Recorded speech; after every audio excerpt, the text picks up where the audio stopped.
Arahato Samma Sambuddhassa Namo Tassa Bhagavato Arahato Samma Sambuddhassa Namo Tassa Bhagavato Arahato Samma Sambuddhassa.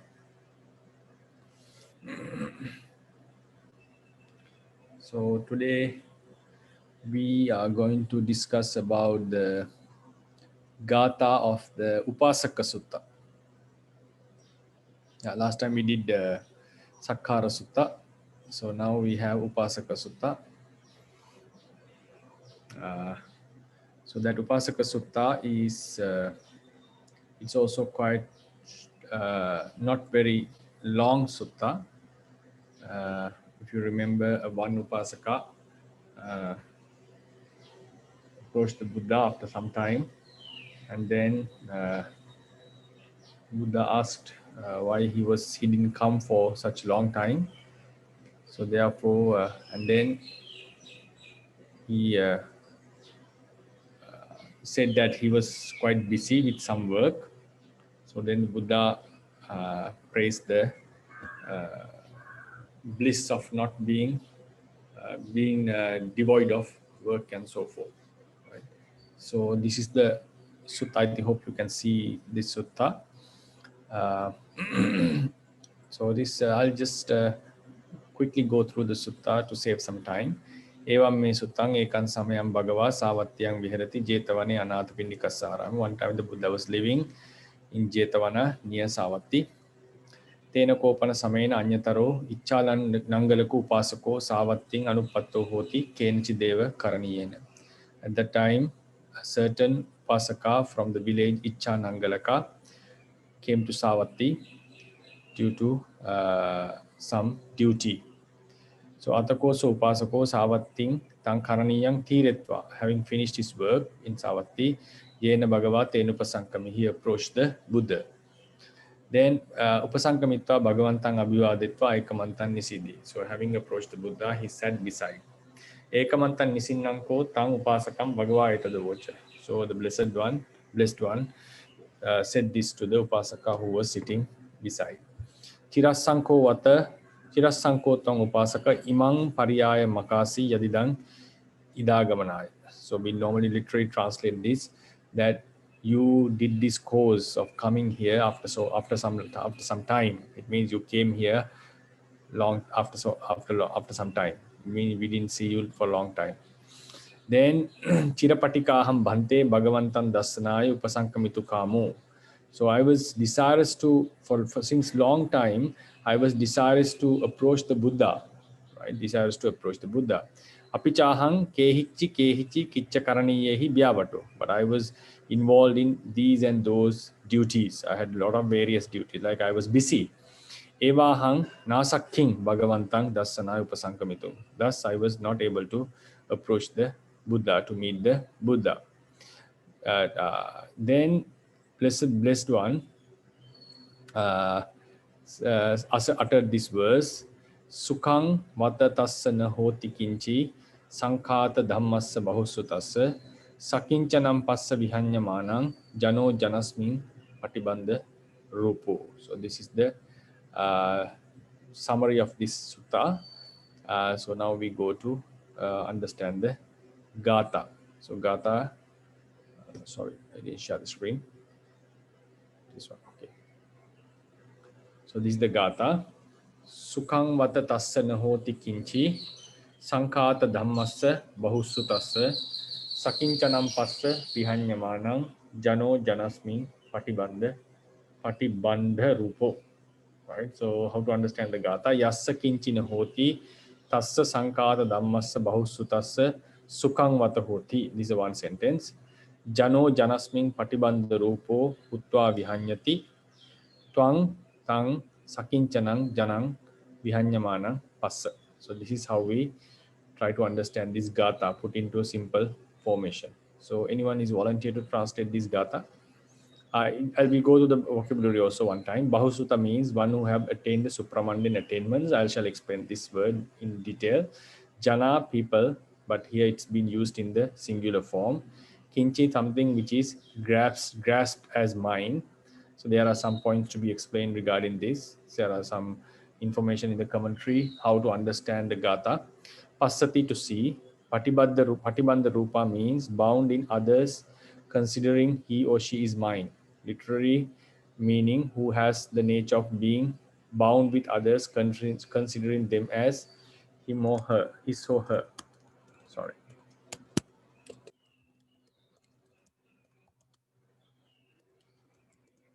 Then Sakinchana, one who is together with defilements and things considered as mine, who is together with such defilements and things considered as mine. So then Sankata Dhamma, one who has accomplished his task, who has finished the practice to be freed from suffering. Sukha is happiness, Vata is indeed, Vihanyati is to suffer, right? So these are the vocabularies. So is anyone willing to volunteer to, because I gave the vocabulary since the words are not that much easy in this Gatha if someone is a beginner. So little bit words that need to be explained with the commentary like Sankata Dhamma and so forth. So if someone is willing to translate. May I try, Bante? Sure. Yeah. Yasa kinchina hoti tasa sankata dhammasa bahu sutasa sukhamvata hoti. For one who has nothing to grasp as mind, in this there is happiness for one who have attained the supermundane attainments, as well as for one who has accomplished the ends of suffering. Jano janasmin pandarupo hutwa vihanyati tvam tam sakinchanam janam vihanyamanam pasa. And you may see the person is together with defilements and things considered as mine is troubled. He is a person who is in a form of the bondage in regard to the other people. Okay, thank you very much. Very nice. Finish. Sadhu, sadhu. Yeah, sadhu, sadhu. Very nice to translate. Very clear and nicely. Thank you. So I think you could understand that Gatha was translated very well. So we'll go into the commentary and try to explain them one by one. There are some few points to be discussed. Yassa kinchi nahoti tassa sankata dhammassa bahusutassa sukang vatahoti. So the subject of this sentence is sukang. Sukang hoti. There is happiness. There is happiness. So then vata is indeed. So indeed there is happiness. To whom? To a bahusutta person. Bahusutta normally we translate as learned person. So there are two types of bahusutta in our sasana, which I'll explain after after this sentence. The learned one, the one who has attained the supramundane attainments. There are the two types of bahusutta. Agama bahusutta and pariyatti bahusutta and adigama bahusutta. Pariyatti bahusutta and adigama bahusutta. Shall explain it after. Sankata Dhamma means, so it's a some word that we need to understand.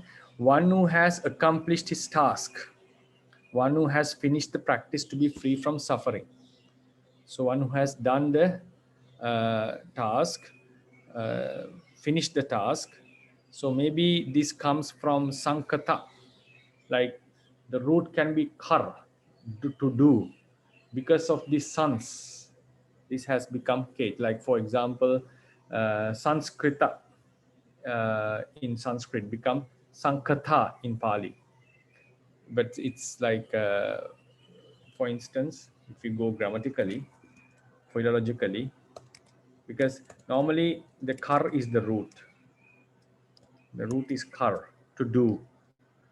So why there is kh here? So this has happened in Sanskrita also. So in Sanskrit, the word is kri. The root is kri. So then what has been made, done, formed? So we come Sanskrita is the word, Sanskrit. So we normally say Sanskrita to the language that has been formulated, arranged from the ancient Vedic languages. So something which has been conditioned is also Sanskrita. So the S and K has turned into KKH. So the word should be Sankatha in Pali. This Re has changed into R. I think you philologically, some students know, Re can change into E, U, or R. SK has changed into KKH, assimilation. Then what happens? There are three consonants coming. Nigahita, K and KH. So what they do is, this letter is dropped. So this letter gets dropped. So then what happens? Become Sankatha. Then this Nigahita, because of the following KH, become Sankatha. So this Sankatha, the root is not KH, root is Kri. In Pali, Kar. This is Sanskrit root. The root in Pali is Kar, to do. So this makes sense. Now the one who has done the work, one who has finished the work, right? Sankata Dhamma. So this Dhamma means one who has that accomplished that work. Normally, for example, Jati Dhamma, one who has the nature of being born. Jara Dhamma, one who has the nature of getting old. So I feel like it is something that one who has done the work, like one who has accomplished his tasks. So this Dhamma normally refers to the nature. So we can say the one who has the nature of having accomplished, right? I'm not perfectly sure on that, but still we can understand it refers to, it's a Bahubihi Samasa. So then one who has accomplished his task. So this accomplishment, what I want to emphasize is not about the Samasa here. What I want to emphasize is accomplishment comes from the root Kr or to Kar. So Sankata Dhammasa Bahusutta, the one who has accomplished and one who has attained. So to indeed there is happiness to him, right? So that person. So who is that? So Yassa Kinchi Nahoti. So his attributes have been explained. Why is there is happiness for him? So one can say he has happiness because of his attainment and because of he has accomplished his tasks. But according to this sutta, the reason for happiness is he doesn't have kinchi nahoti. He doesn't have kinchi. To whom that there is no kinchi, there is happiness indeed. There is happiness indeed. So now we have to understand what is kinchi. So for that, we need to go to the commentary. So there are few explanations of the word kinchi, and this also gives some understanding about how to read a gatha.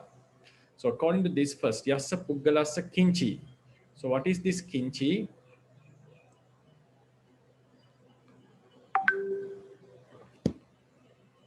Just give me 1 minute.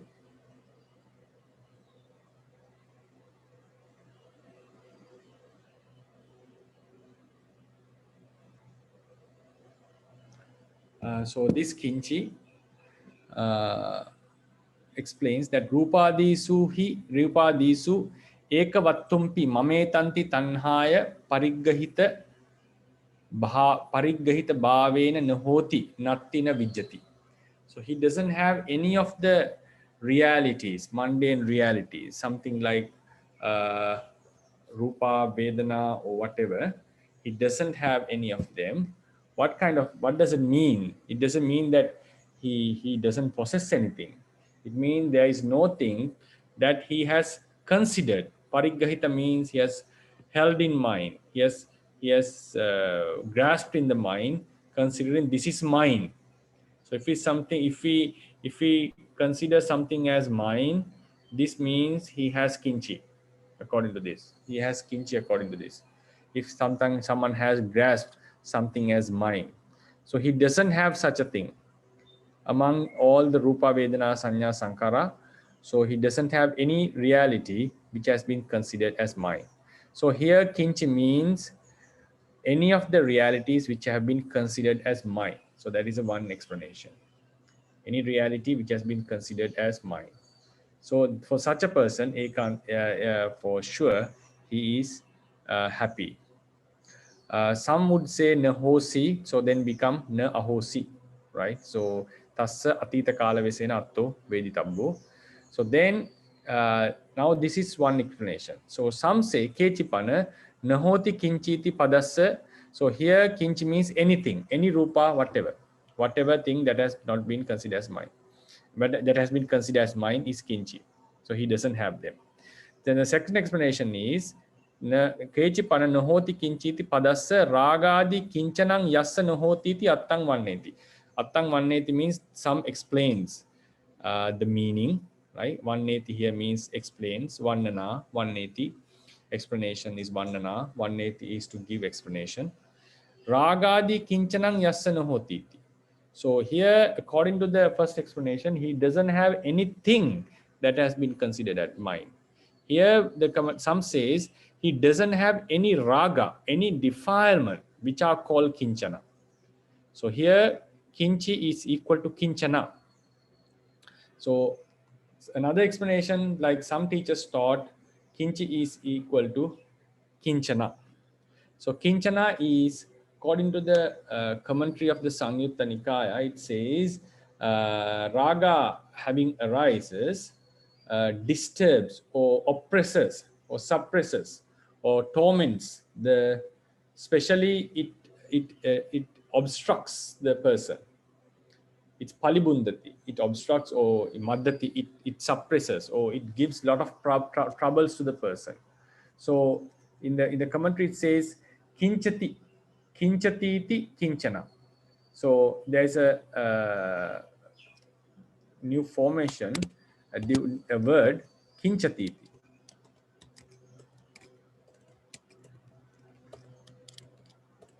According to the commentary, we can correct the word kinchati iti.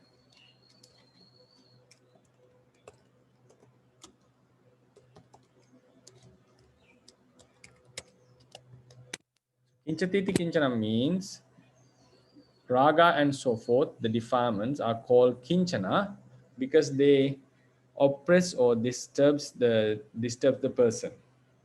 They brings lots of trouble to the person.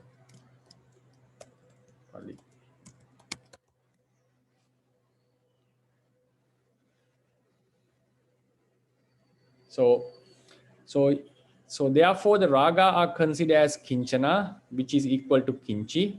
So one who doesn't have raga, he is surely in a bliss. So that is what one would explain. So in the first explanation, one who doesn't have any reality, anything that has been considered as mind. Then the second explanation, one who doesn't have any raga by which we consider something as mind. So it is, so another explanation. But the commentator doesn't like this. Tang na sundaram, it is not proper. So this is a very important point. Pariggaha dhamma vasena desanaya agatatta. So in the desana, in the teaching, it comes as the realities which have been considered as mind, not the defilement by which we consider something as mind. So I'm explaining two approaches now. I'll repeat again. So now something we consider as mind with defilements. So there are two approaches, the thing which has been considered and the mental state, mental factor, the defilement by which we consider something as mind. So both can be called as kinchi. Both can be called as kinchi, like two types of karma, the defilement karma, the object, vattu karma, kilesa karma we call. So likewise, the vattu is the object, kilesa is the defilement. So likewise, the kinchi word can refer to something which has been considered as mind, and also the mental state by which someone considers something as mind. So the commentator says, according to the sutta, the teaching has come giving attention to the thing, to the vattu, not to the defilement. So it's a very subtle point. If you remember, in a previous gatha, we explained, it refers to all the nobles, but visesato araha, especially the arahant. So it seems like sometimes if the word covers the entire range, we may be able to take all the meanings and give special attention to what has been mentioned in the sutta. So that's why, because the sutta comes for arahants, but we cover all the nobles, but visesato, especially we are referring to arahants. But in this sense, but in this sutta, it is true that the word kinchi can refer to kelesa, kinchi can refer to the thing which has been attached. So we sometimes we may feel like it is okay to cover both, giving attention to the thing. But according to this commentator's idea, he is now telling, as the sutta came focusing on things that has been considered as mind, it is not proper to take the raga. So therefore, sometimes when a word can, the range of the word is vast, we may consider the entire range and give special attention to something. And sometimes we may, and sometimes we may be able to sometimes we may be it shows that in a huge range, when the word covers a huge range, we may be able to cover the entire thing and give special attention to something which is emphasized there. In some cases, uh, we may only give to the specific thing, neglecting the other parts. Like kinchi can refer to the defilements also, but here we are only focusing on the realities that have been attached to the uh, attached to the sorry for so there's something that sorry for that, I was distracted by a certain message. uh, so this I lost where I was. So sometimes it can cover the entire range, and we can give a specific attention to something. But sometimes we may only focus on the thing that has been emphasized. So it shows that there are, according to the context, we have to consider there are some subtle differences how we may be how we get the meaning of a certain word. So here the commentator is saying kinchi refers to the thing that has been considered as mine, and it is should not be considered as the defilement by which someone is attached to something. Then another alternative explanation is also given. Ragadi kinchananti pariggahe tabbassapi sangahe sati yuttameva vuttang siya. So then there is another explanation. Ragadi kinchananti pariggahe tabbassapi sangahe sati yuttameva siya. What does it mean? Now there is some, we attach to something which defilements, consider something as mine. So specifically the sutta, the commentator says sutta explains about the thing, not the kilesa. But it is also okay to refer to the kilesa if it includes the thing that has been attached. So ragadi kinchananti pariggahe tabbassapi sangahe sati.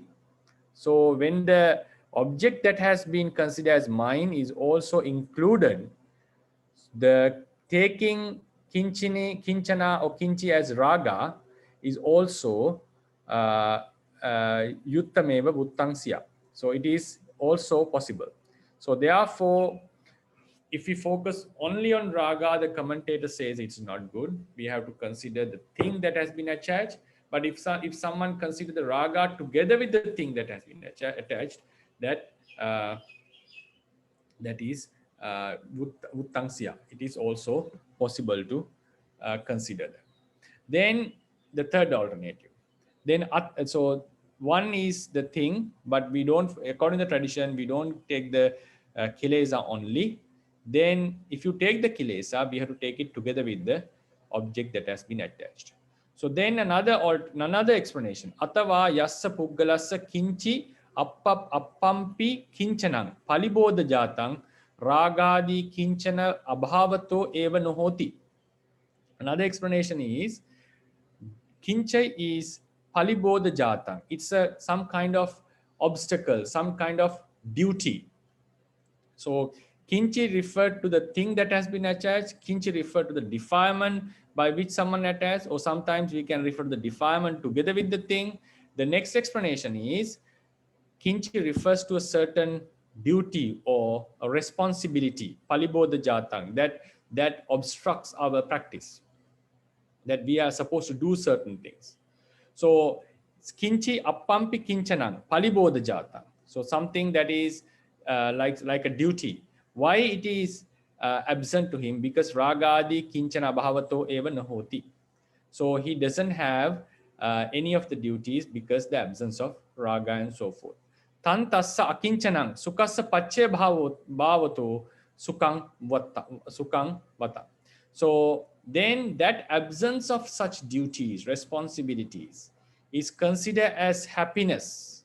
Absence of such duties is considered as happiness because it is a reason for happiness. It is not just the absence of duties is not a happiness, it is a reason for happiness. So this is a very sharp point in philosophically. So if I explain it in detail, the word kinchana, kinchi or kinchi have three meanings here. Is the thing which has been considered mine. Then another meaning is the defilement by which one considered things as mine. Then kinchi. So sometimes you can take defilement together with the thing.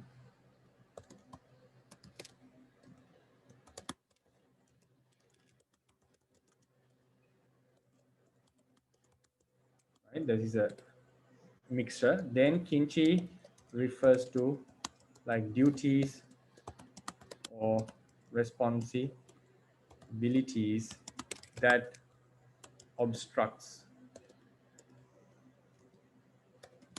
the wholesome practice. Right? This wholesome practice idea I put according to the context. So now, so these are the possible meanings that we can get from this word, the word kinchi.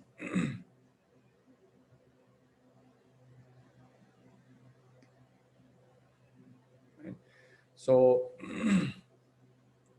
now, if someone doesn't have any type of such consideration, indeed he is having happiness because he doesn't have such and such things. So because of lacking of defilements, because if you lack something that considered as mine, it means he doesn't have the defilements. If someone lacks defilements, it means that he's freed from defilement. So all these three, if someone is without these explanations, it means that he is lacking of defilements, which is a liberation, which is considered as a liberation. We call raga, the absence, the destruction of raga is nibbana, destruction of dosa is nibbana, and so forth. Then this one, the duty, absence of duties, responsibilities that obstruct the wholesome practice, palibodha jata.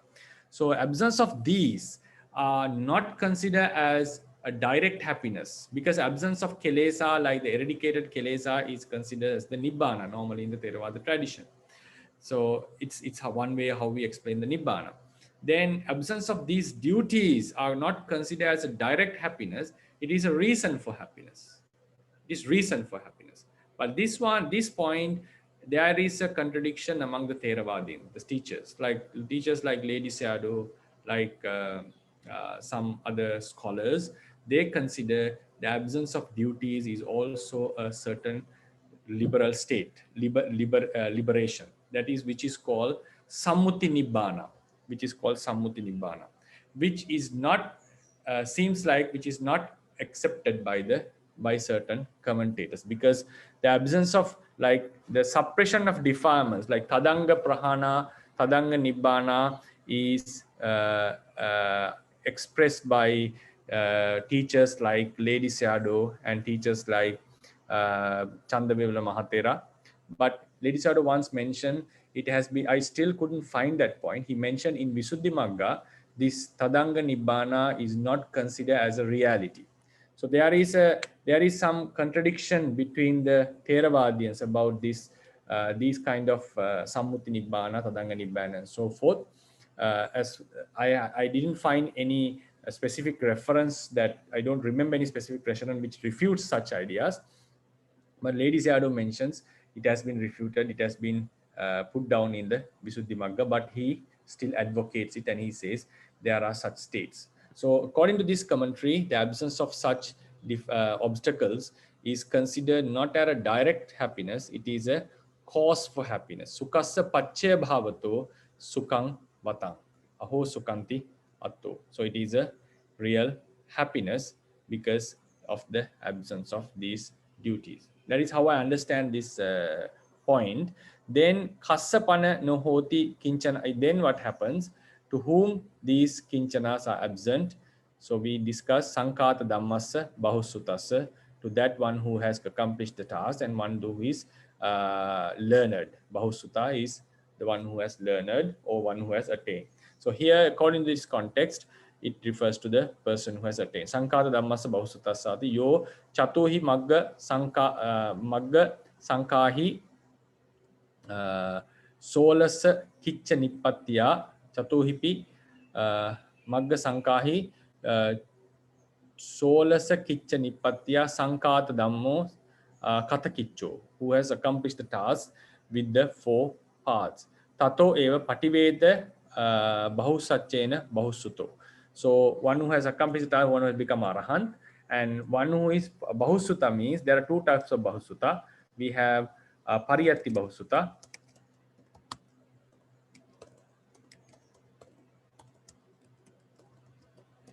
and adhigama bahusuta. According to the teachings, we have pariyatti bahusuta is, adhigam bahusuta is the one who has attained the noble being. Then pariyatti bahusuta is a learned person. So pariyatti bahusuta is again few folds. We have, according to monks, Nissaya Muttaka Bahusuta, then Parisupattaka,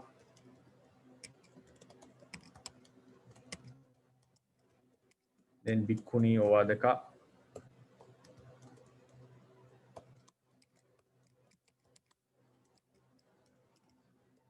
then last one is called the complete Bahusuta. I forgot the name, like a complete Bahusuta. I forgot the Pali name, sorry for that. So these are the 4 types of Pariyatti Bahusutas. I shall explain them later. So before that, just give some sentences on this. Nissaya Muttaka Bahusuta is a monk who has studied the Dhamma and Vinaya and also about the meditation, due to which he is able to stay alone and practice alone by himself. That is called Nissaya Muttaka. A monk cannot go and practice alone by himself unless he has certain knowledge. Parisupattaka Bahusuta is a learned person who is capable of ordaining monks and training monks.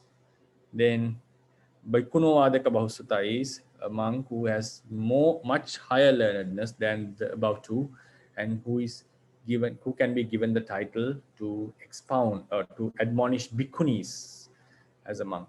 A complete Bahusuta is like Venerable Ananda, who has studied the entire Tipitaka completely. So he is considered as a full-fledged learned monk. Then we have Adhigama Bahusuta, who has attained noble paths, can be Sotapanna, Sakadagami, Anagami, and Arahat. So the sentence says, to a person who has such learned, here means who has attained the Magapala and who has done his work.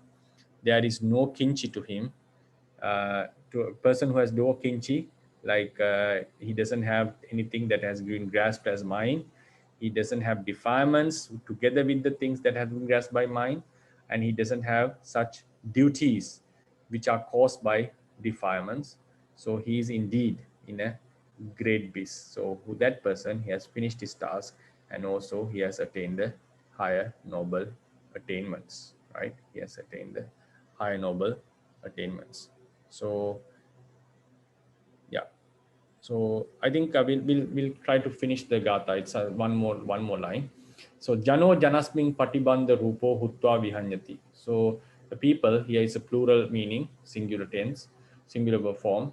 Jano Janasming Patibanda Rupo. Patibanda means attached to other persons, like considering someone as mine, or like you are mine or I'm yours. So likewise, there someone is considering someone as him or her. So Patibandha Rupo Hutva Vihanyati, they suffer a lot because of this attachment, because of this bondage.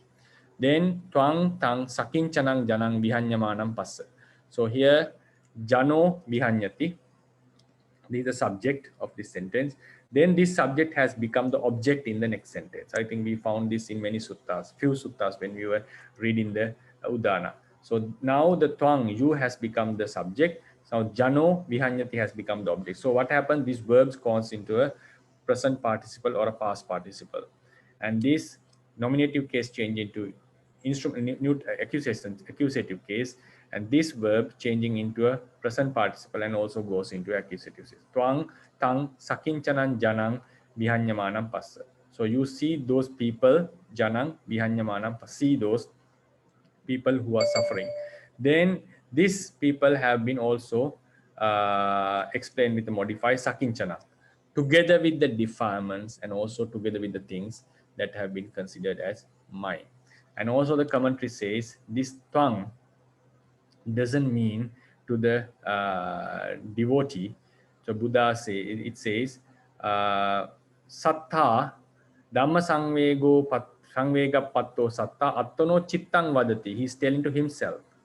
So he consider his mind as second person, like we normally say to ourselves, you go and do it. Like we sometimes call ourselves in the second person. So likewise, the Buddha is calling his mind as the you and telling his mind to see how people are suffering because of this attachment. Right? So this is how in this the second word sakinchana together with kinchana, it says, the commentary says, ragadi kinchananangva amisa kinchananancha atitaya sakinchana. One who has the raga as kinchana and also amisa kinchana means the reality that have been attached. Amisa, it here refers to the things that have been attached. So because of atithaya, because of having such things, because of they are called sakinchana. Because of this sakinchana, because of being sakinchana, they have a lot of duties to be done. What are these duties? Kiccha karaniya vasena. Pariyesana arakkana, for searching and protecting. Search what? Search the aladda. Aladhanancha pariyesana vasena. Searching for what has not been attained. Laddhanancha arakkana vasena. Arakkana hetu. So what you have obtained, you have to protect it. So because of these two, to search for something that has not been obtained, to protect something which has been obtained, they have lots of work, right? So lots of work. So that work brings lots of trouble, suffering to the person. So because the devotee wanted to come to the Buddha to listen to noble Dhamma, but he was involved in lots of duties because of his attachments, bondages in the lay life. So the Buddha was saying, so such person is not fully liberated. He's with suffering because of his duties. Why such duties are there? Because of he has defilements and also he has considered his wives, children, parents, relatives as mine. So then he's unable to practice Dhamma as freely as he does, the Buddha does. So then he's telling himself to look into these people who are suffering because of this attachment and also the things that have been considered as mine. So this was the Gatha. He's telling that a person who is free from such things and defilements are indeed in a blissful state, and one who has these kinchana defilements and attached to others suffer a lot, and he's telling himself to observe these people who are suffering because of defilements. Yeah. I hope you got it clear, and I think there will be some questions. So you have now you can ask questions.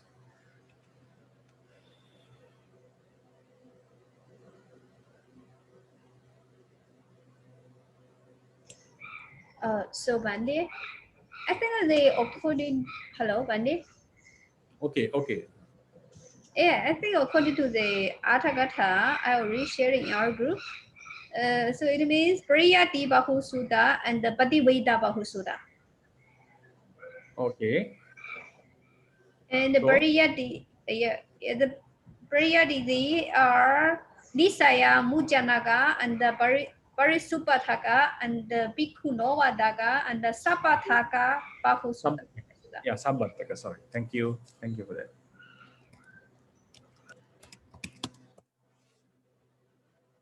Okay, Sabbataka Bahusutta. Thank you for that. Sabbataka Bahusutta is the fully learned one.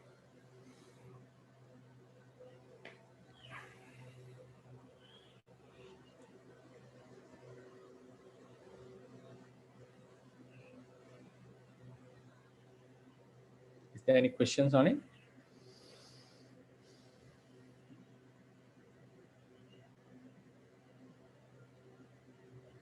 Hi, Bante. Hello, Dr. Ryan. Yeah, so in the explanation you gave, that is the formation of the word Sankata, right? Yeah. But the word we have Sankhata Dhamma, they should be different, right, Bante? Okay, Sankhata. Yes, it should be Sankhata.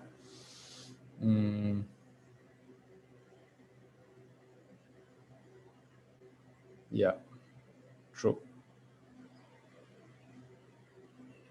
Just give me one moment. We'll find out.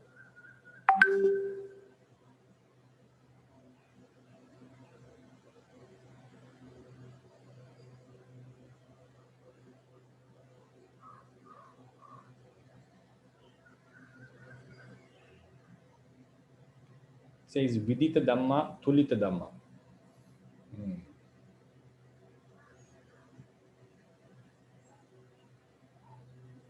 Maybe it has the lengthening has happened, but I'll check. Do you have any idea on it? I'll check it and let you know next time. Is it okay? Yes, just that I look into the dictionary. Yeah. It says the Sankata is the past participle of Sankaroti, but Yeah. the Sankhata is the past participle of Sankhayati. Sankhayati. Okay. Yeah. Sankhayati. Okay. Sankhayati means it appear. How the translation? So they said the Sankhata Dhamma means the one who has recognized the Dhamma, which means the one who has mastered well the truth of things. Okay. Right. Yes, it has to be. So sam plus ka, right? The root is ka, is it? Yeah. Right. So then, sorry for the mistake. Sankhata. This is how the word is formed. So the sankha is sam plus ka is mastering, right? Or yes, mastering. Yeah. Or not. Okay, thank you for that. Yeah. So the word has to be sankhata, has to be not with sankata. Sorry for that, but with sankhata. Sam plus ka to mastering. Sam plus ka is to mastering. Who has mastered the realities are called sankhata.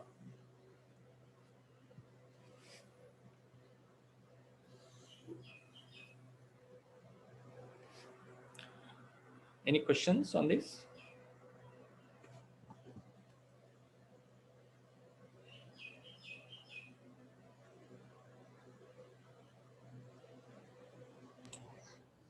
So Bandi, regarding the Genji, for example, if we don't read the commentary, we just read the original text, how can we understand in those meanings?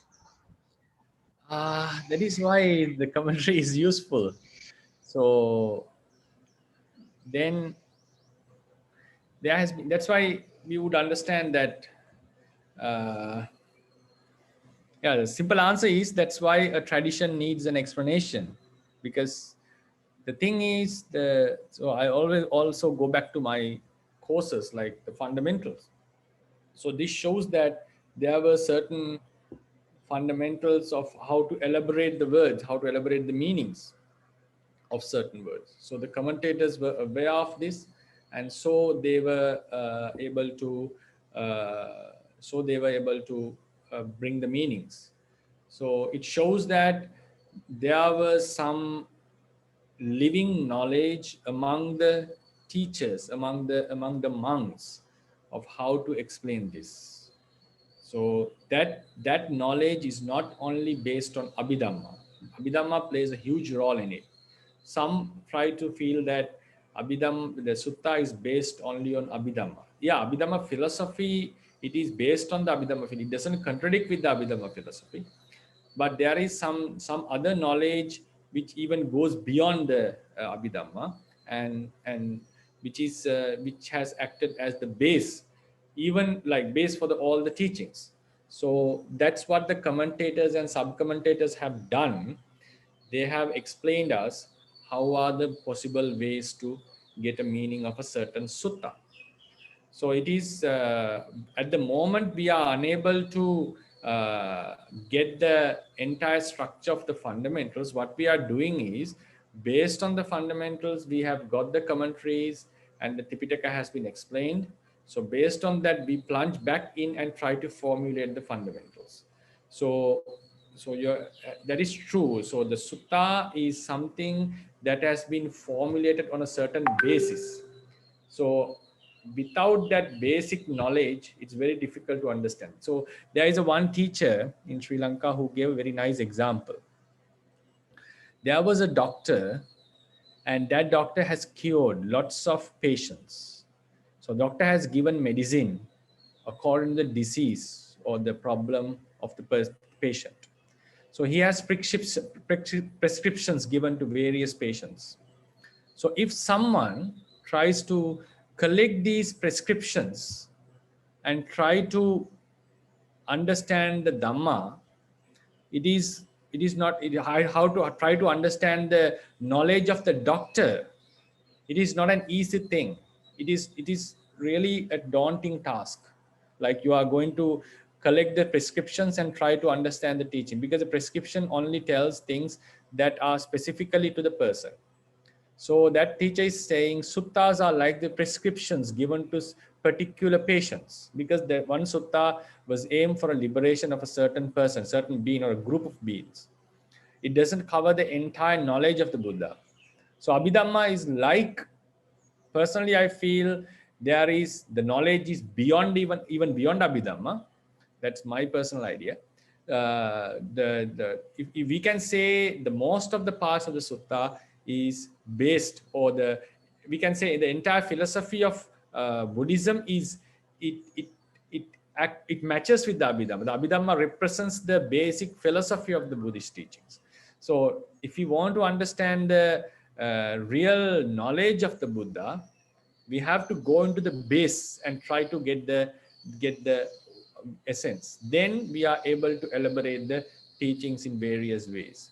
So that's why if someone really wants to get the essence of Buddhism, it's very difficult for him to just to study the sutta and to grasp the meaning.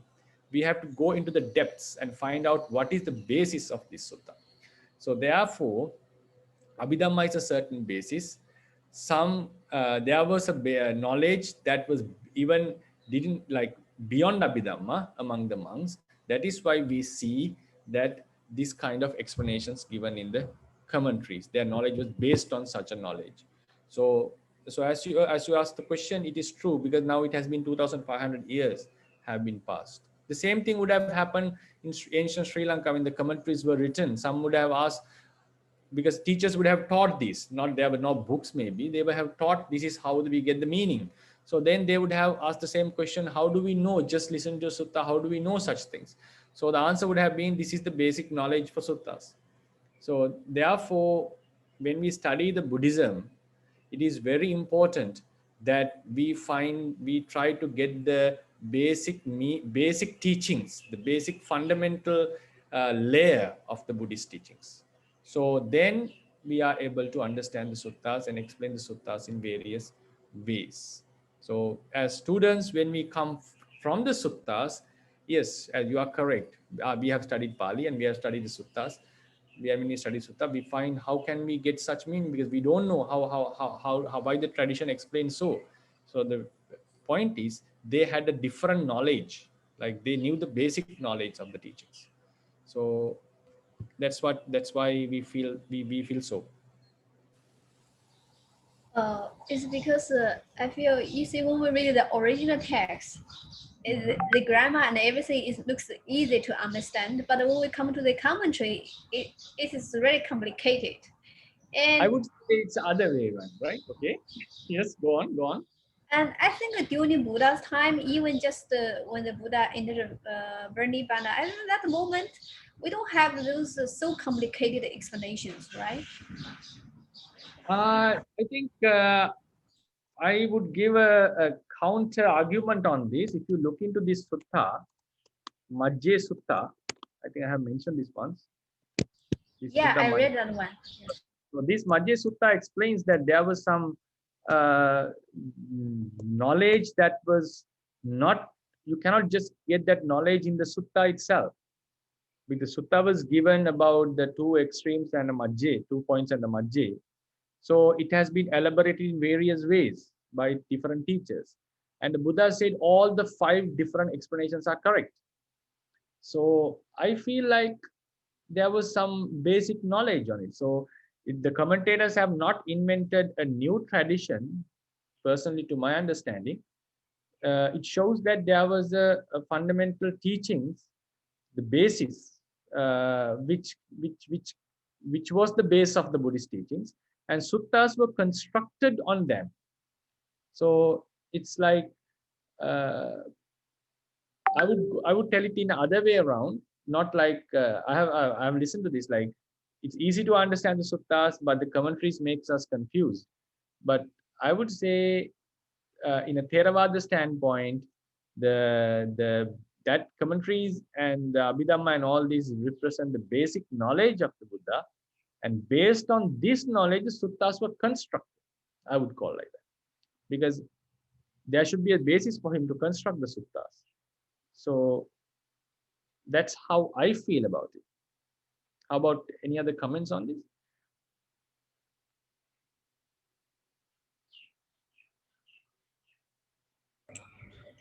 If we say the Sutta is based on this like a basis and constructed like that, so it's something I think it's not suitable for them. Suitable for? Because we know some Sutta is directly from the Buddha. So if we see this Sutta is based on some basis and constructed in that way, it's something like, okay, the basis comes first and the Sutta comes later on. Right. So I think it's not in that way, no? Enough means? I mean, I think it's not in that way, because it should be when the Buddha preaches Sutta, just directly preaches Sutta. That means I have to make a basis, and based on this basis, and I will preach this Sutta. It's not in that way, right? There should be a basic knowledge that he understands, right? His understanding, what I'm saying is his understanding. His understanding acts as the basis for all the teachings, right? Like there are very basic rules in the Buddhist teaching. So I think he doesn't contradict in his own suttas. So it means if he doesn't contradict in his own suttas, I see a common basis for all.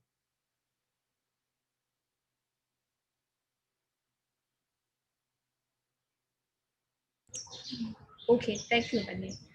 My personal idea, I think it's okay. It's open to discuss on this. Any other student? Yeah. Bhante. So that's what I think. And this, of course. So the Buddha preached of certain sutta and so on, and then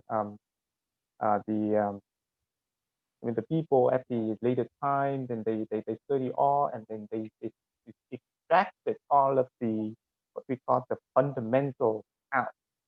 Yeah. And then I think it is very similar to other in the circular life as well.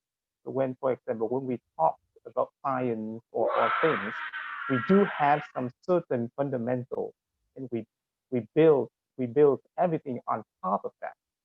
Yeah. So I think so it is very similar in that way. So then so it's in Buddhism. Then once we have all the fundamentals, of course I think it's safe to say that we can build things on it as long as it's not contradict those fundamentals. Yeah. Yes, that's my understanding. Yes. So it seems like that there should be some basis to construct the suttas, right? Yes, of course. But so that my understanding is that based on the fundamental things, and the Buddha preached everything based upon those fundamentals. Right. Yeah.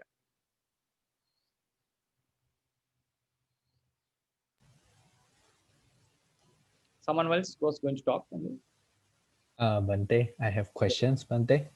Okay. So you say that there are maybe certain things that are even beyond the Abhidhamma, Bhante. So does it mean that at that time it only is like circulating among the monks, and it's not recorded in the text, and later it's brought by the commentator like that, Bhante?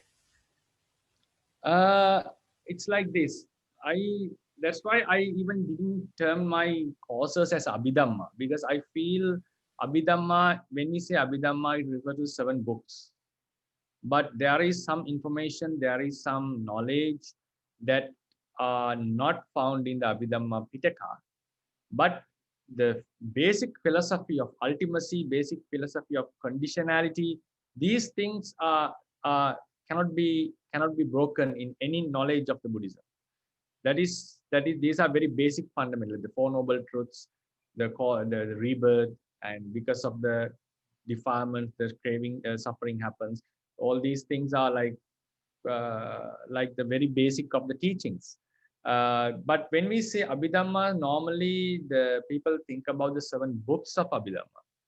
So what I find is there are certain explanations that based on which we discuss, which are beyond, which are not found in the 7 books of the Abhidhamma.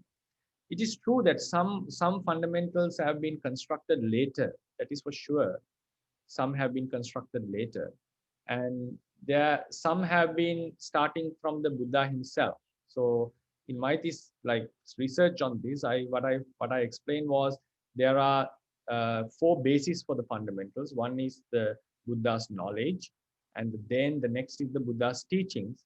Then comes the teachings like Abhidhamma, Patisambhida, Magga, and also the fundamentals found in the commentaries. For all these, the very basic is the Buddha's knowledge, Buddha's understanding, which he understood, based on which he expounded. So even Pacceka Buddhas have such an understanding which they are unable to express by words. So then Buddha, some of these, based on this knowledge, he uttered the suttas. Because if he didn't have his understanding is the very basic fundamental. So based on his understanding, he uttered certain suttas which did not contradict with each other.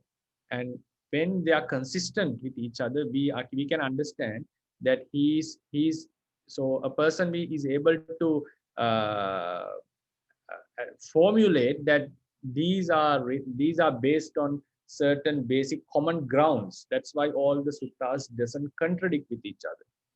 So seeing something which is not contradicting, similarity in the meanings, we can say we can reduce it into a same basis. a similar basis. That is like by one kind of analysis we do. So then he taught some teachings, and some Savakas have taught teachings. So that is true. We cannot, like Buddha's wisdom, we cannot go into that wisdom.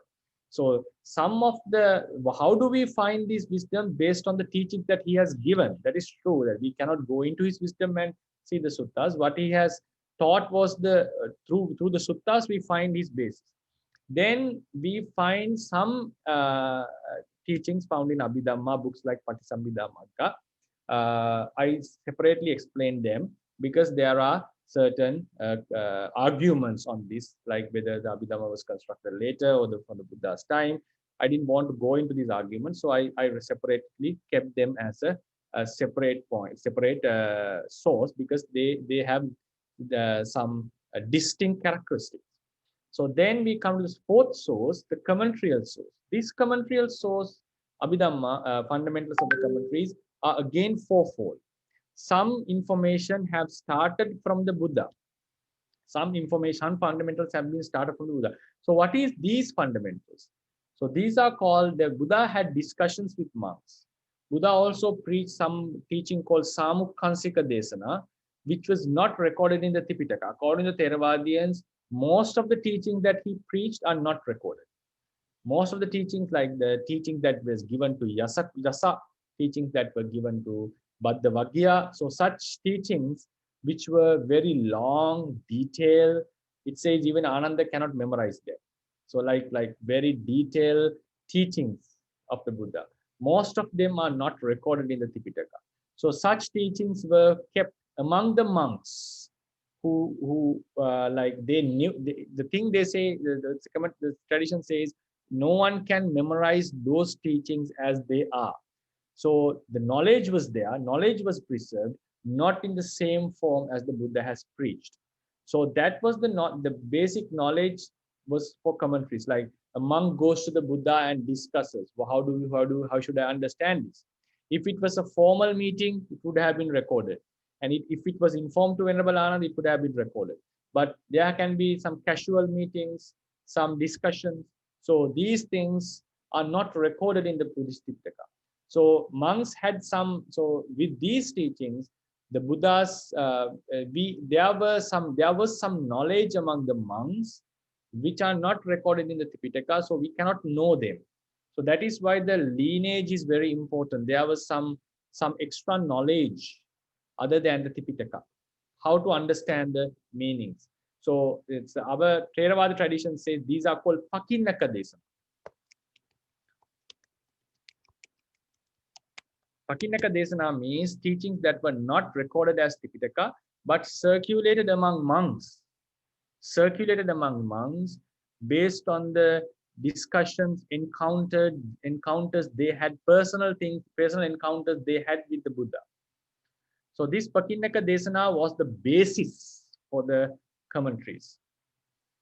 Then based on that, some looking into the suttas, based on the Pakinnaka Desanas, some fundamentals were created in India after the Buddha has passed away, in India till the Buddhism came to Sri Lanka. After Buddhism had come to Sri Lanka, till the commentaries were recorded, some were newly formulated, and some after the commentaries till the sub-commentaries. So we have 4 levels of knowledge found in the commentary. Some comes directly from the Buddha's era. Some have been like formulated, I would not say invent, formulated based on the suttas and so forth at later times. So therefore, when we see these fundamentals, I see Abhidhamma as just one portion of the fundamentals. So this Pakinnaka Desana creates a huge basis. It also covers a large range. So that's why I say when we talk about the basic fundamentals, Abhidhamma is a part of it, not the entire basis of the Buddhist teachings. So that's what I meant.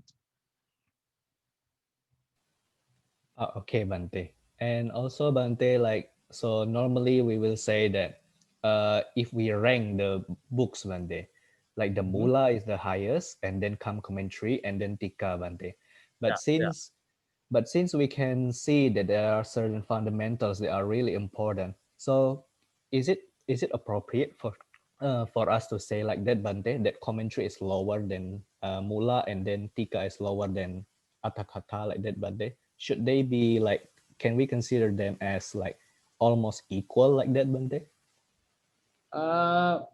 It is not to say like, because now when you look into the commentary, we find certain like this, we find the secondary. It's very difficult to distinguish what were the Pakinnaka Desana and what were the later formulated ones. Very difficult. But it's so therefore, since we have some later developments in commentaries, we cannot take the commentaries as authentic as the Tipitaka itself. And also the knowledge that has been circulating casually, and also we cannot perfectly sometimes we cannot perfectly guarantee, but the Tipitaka was well preserved in the actual form which was preserved, which was preached, like they uttered it in Sangayanas, and they kept lots of effort to keep it as in its authentic form. So there was a lot of emphasis, attention was given to the Tipitaka. So commentaries were brought as a basis. They gave a lot of attention to that. But since there can be like sometime with time, there can be some misunderstanding of the students about these explanations and so forth. But the Tipitaka, whether they understand it or not, they kept it as it is. So therefore, we normally don't keep the commentaries in a position equal to the suttas, equal to the Tipitaka, because the way it has come was different. So therefore, we normally grade like the commentary. Tipitaka is the first, then commentary and sub-commentary. It's like commentarial teachings have a traditional explanation on the Buddhist teaching. It was not preached by one person; it was a tradition. Sub-commentaries are also coming from certain different traditions where the monks were living, and they were written by one person. Even the commentaries were written by one person, like Buddhaghosa wrote it into Pali. But he's saying that that commentary was maintained by a group of monks in Mahavihara. So the commentaries represent a certain tradition. Sub-commentaries are more like to be personal personal explanations on the commentaries, but they also come from certain traditions. So therefore, we normally grade the Tipitaka in the first place, and then we grade the Attakatha, and then we give the Tika, the sub-commentaries.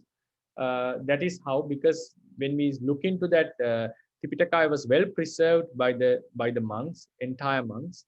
Then Attakatha was a tradition maintained by a group of like a certain tradition of monks. They have also different traditions. So they have a different Attakatha traditions. Unfortunately, we only have one now at the moment. Then Tika were within that Attakatha tradition, within the tradition which maintained the Attakatha. There are sub-traditions, like the forest sect in the Sri Lanka, or the sect in the South India, the main sect, the Gamavasi sect in Sri Lanka. So they have written the Tikas. So we find sometimes they have slight differences in explaining the teachings. So therefore, Tikas are graded lower than the commentaries based on these characteristics. Okay, Bante. Thank you very much, Bante, for the explanation. Hi, Bante. I'm sorry. I just have a few follow-up questions on the discussion. So the first thing is, where do we get this information that you have just talked about, like, Pakinnaka Desana and so on? This one you can find, if you type this word Pakinnaka Desana, we can find in the commentaries and sub-commentaries. Yeah. I see. Okay. Yeah. And the other question is, so we have, let's say, Mula, Attakatha, and Tika. So, Yeah. from my understanding, that we can find in Attakatha, in some places, it is said that this, in fact, were the word of the Buddha. And then, so why in the first council, those words of the Buddha didn't get, put into the Tipitaka? Is there what are the criteria for, to determine which one is in the Tipitaka, which one is not? Yeah, that's a good question, which is I'm also unable to answer that. As you said, there are some places that they say this was uttered by the Buddha, but they have decided to not to include this into the Tipitaka. To be true, I'm unable to say, but I haven't gone through any criteria why it was not. That was merely decision taken by the councillors, the ones who in the assembly of the council have decided so. Like for instance, Ajata Sattu's future. The Buddha has uttered this is going to happen to Ajata Sattu, but the commentary says they did not include this into the teachings. And also we find also sometimes we find some information given by the Buddha in the commentaries as the words of the Buddha, which we cannot find in the Tipitaka today. So some places they say they purposely did not include it. In some places, the words that are found in Buddhas, given as Buddhas, cannot be found in the Tipitaka. And some places, the commentary have quoted certain suttas. So for example, if you look this sutta, Kubba Yogachara.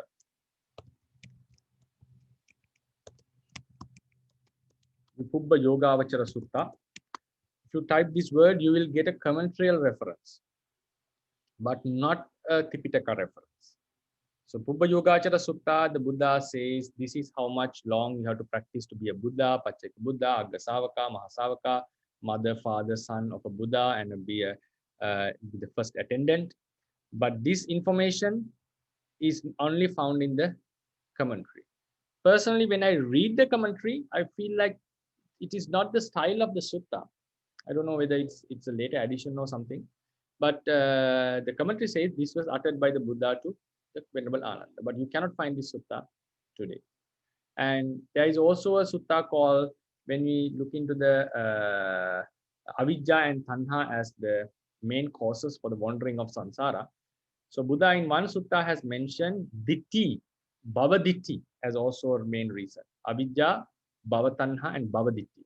Avijja Sutta and Bhavatanha Sutta can be found in Anguttara Nikaya, but not the Bhavaditti Sutta, not in the entire Tipitaka. There is no reference for that. But the Buddhaghosa claims that there was such a sutta and gives that the Buddha's quotation, it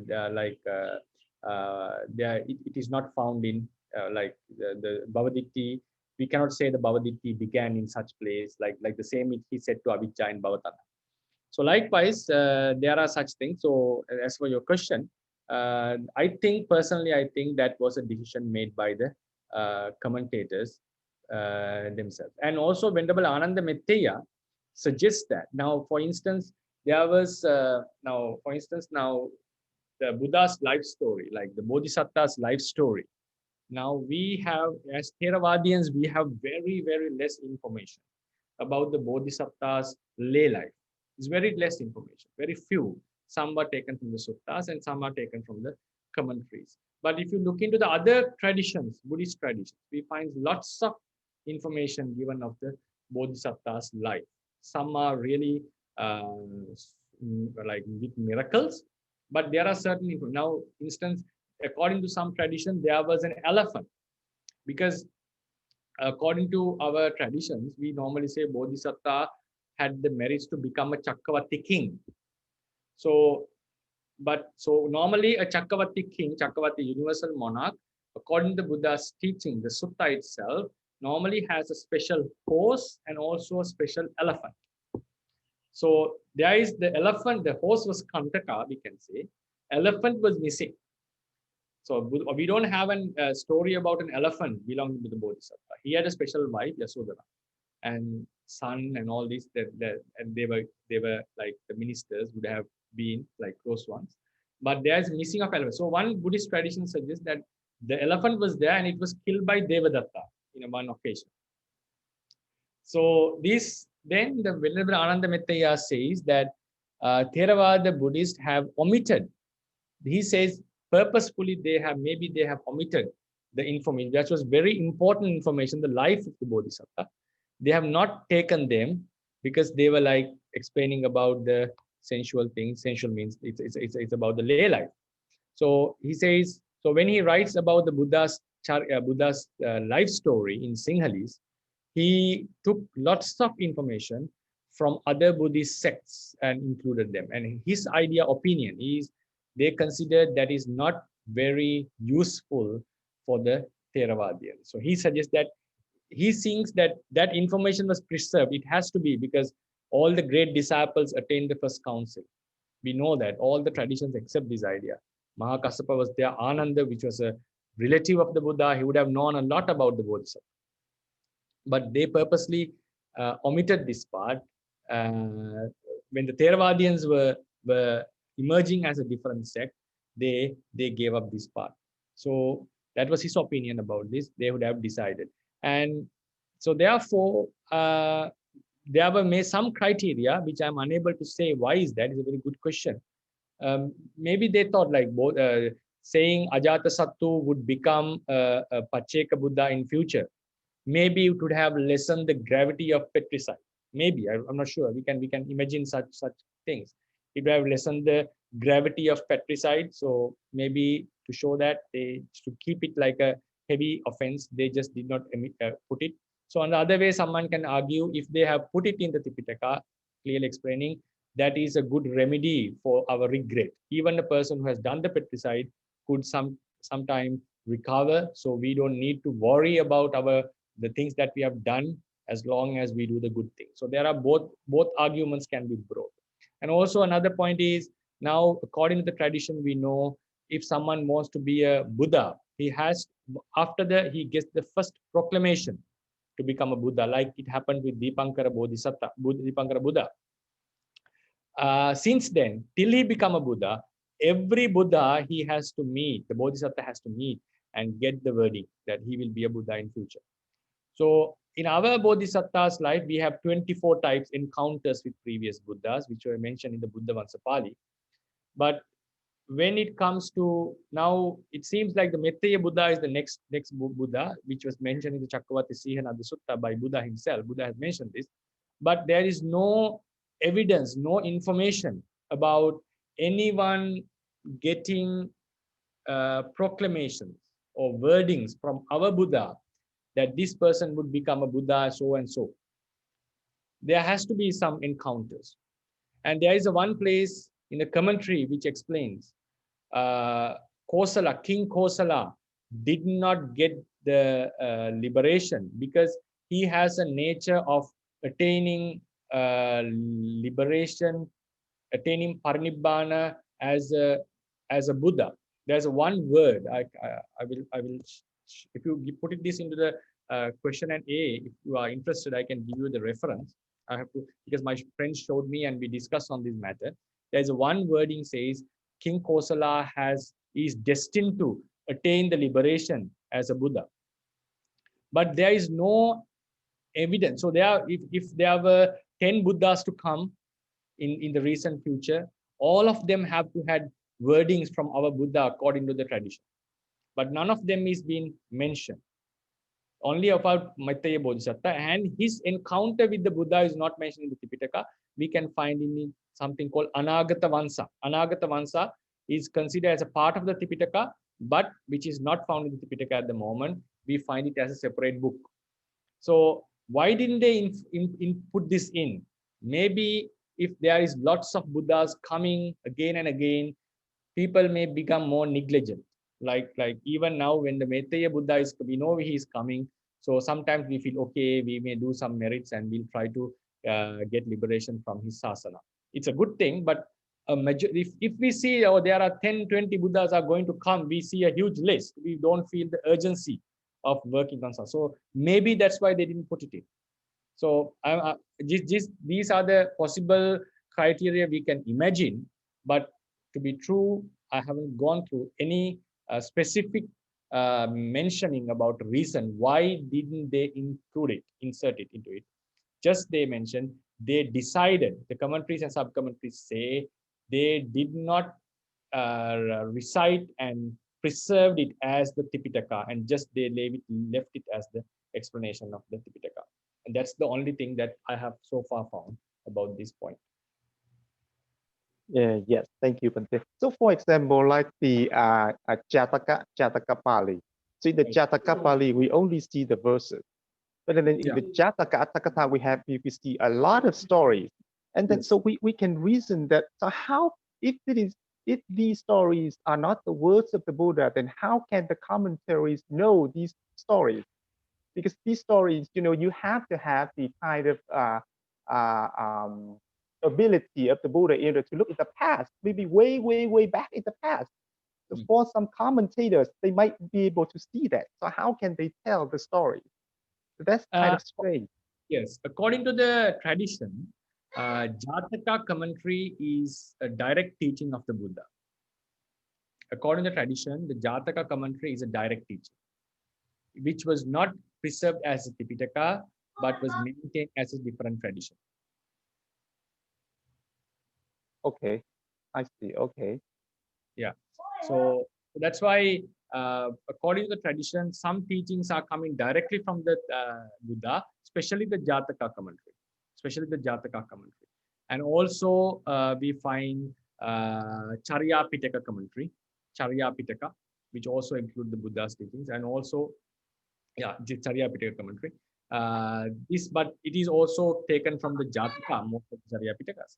So this is one point that the tradition claims that Jataka commentary is direct teachings of the Buddha. I see. Okay. Yeah, and then also about the point that you said that about the definite bodhisattva.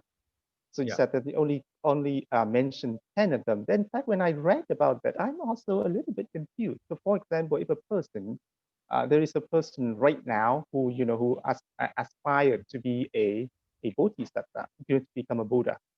Then according to the tradition, he will have to meet at least 28 Buddha to get the prophecy. But if there are only 10, so how can he have enough Buddha? So there should be more, right? Yeah, no, I didn't say 10. I said right. No, yeah, I understand. Yeah, the things. Yes. Yeah. What I said was there has no mentioning about such a bodhisattva other than the Metteyya Buddha. Right. Yeah. So as you said, yes. So we personally feel that information has been deliberately omitted. Right. Yeah. It has to be deliberately omitted. Otherwise, it's not. Okay. Thank you, Bhante. Okay, sadhu. So I think we took a lot of time for the one gatha. Anyway, there was some discussion going on. So one thing to know, did we do the Gabbini Sutta, Sally? No, we didn't do that part. Gabbini Sutta, no? Not yet. Okay. So from tomorrow, then we have for next Monday, we have to do Ekaputtaka Sutta. I think we did, right? No. Yeah, Ekaputtaka we finish. Right. So then Gabbini, complete Gabbini and Ekaputtaka Gatha, what we have, right? We also did Sakudana. Sakudana, Sakudana we finished, right? But did we do the Gatha of the Sakudana? No, we did not. Okay. So then next Monday, I'll try to finish both, like Ekaputtaka Gatha and Sakudana Gatha. Right? Ekaputtaka Gatha, Sakudana Gatha. Then we go to when we start from then onwards, we start what we have not studied, Gabbini Sutta. And then we go into this Sariputta and Moggallana Suttas together, because they are very short, similar ones. From then on, so from Monday, we are finishing all the gathas that we have done so far. We have skipped so far. Then we start the new suttas, starting from the Gabbini Sutta. So from then onwards, I'm not skipping the gathas. We finish a sutta and we finish a gatha and go to the next sutta. So shall we call it a day? Yeah. Thank you, Bhante. Thank you so much. Thank you very much, Bhante. Sadhu. Sadhu. Thank you, Bhante. Sadhu.